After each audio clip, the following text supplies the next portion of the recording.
صلاة الذي في كل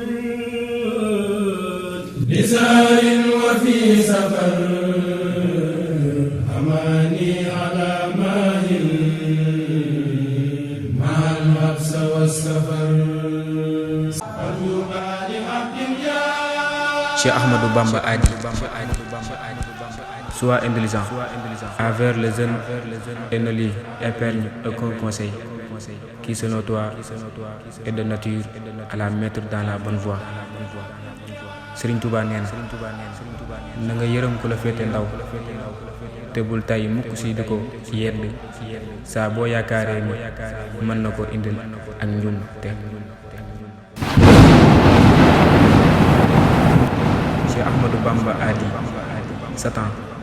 n'a d'autre occupation que de lutter sans jamais désespérer contre tout adorateur. Serigne Touba nee na seytaane amul genn pexe budul di fexeel jaam bi kon na nga fagaru ndax du tàyyi mukk si di la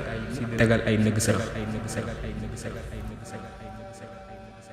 صلاة الذي في كل